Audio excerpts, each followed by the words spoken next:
Selamat ketemu kembali para mahasiswa pengantar akuntansi di minggu yang kelima. Pada minggu yang kelima ini ada 3 masalah besar, masalah utama yang kita bahas. Yaitu pertama, kita akan bahas tentang jurnal penyesuaian. Kemudian selanjutnya kita akan membahas tentang neraca lajur, dan yang ketiga kita akan membahas tentang jurnal penutup. Pembahasan 3 materi ini karena merupakan satu rangkaian, sehingga kita akan bahas secara bersama-sama. Kita akan lihat yang pertama. Kemarin kita sudah membahas tentang neraca saldo, di mana setelah kita mencatat, kita membuat jurnal, kemudian kita membuat buku besar, dan kita membuat neraca saldo.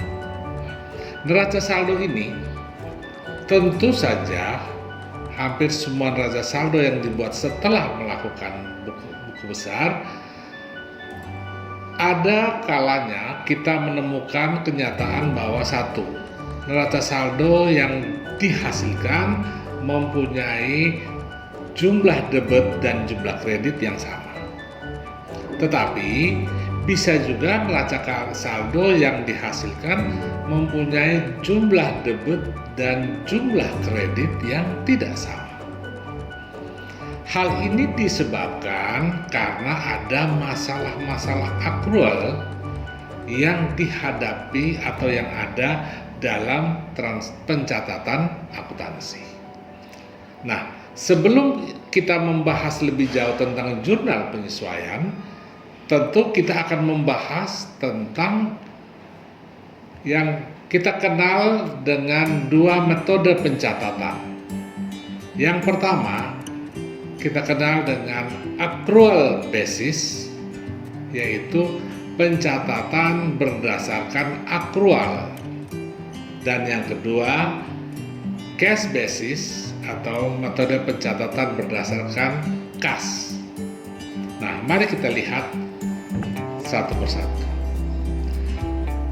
Menurut metode pencatatan berdasarkan cash basis adalah apa yang dicatat oleh akuntansi adalah semua transaksi yang hanya berdampak pada kas.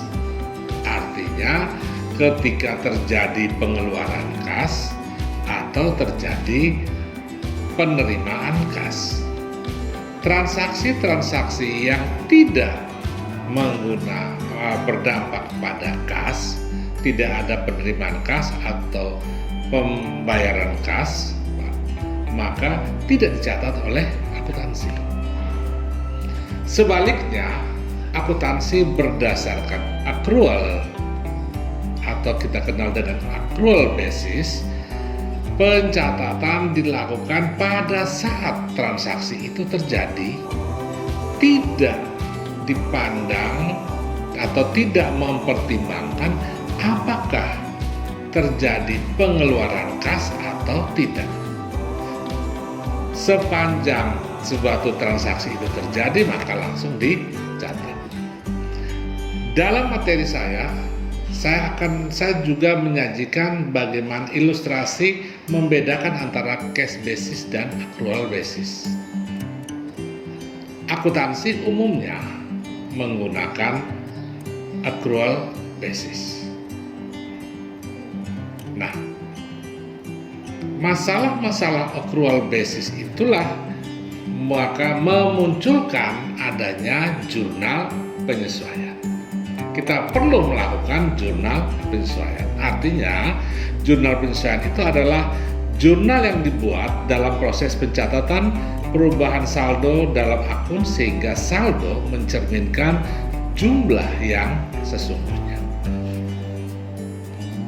Kalau kita lihat, apa sajakah yang kenapa sehingga jumlah saldo tidak sama?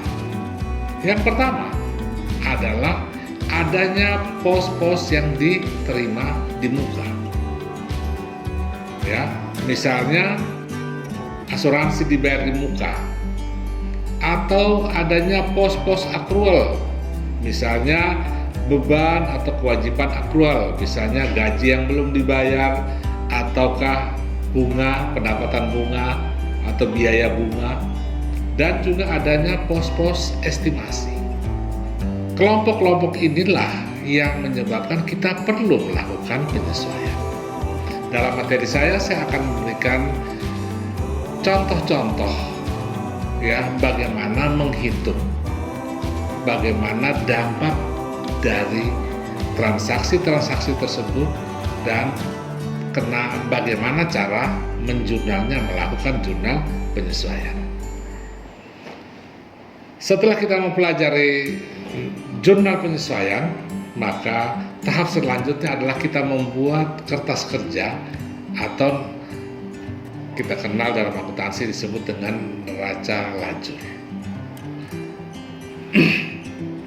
Neraca lajur itu fungsinya ada 4. Yang pertama, untuk membuat laporan keuangan. Dengan neraca lajur, kita akan mempermudah untuk membuat laporan keuangan.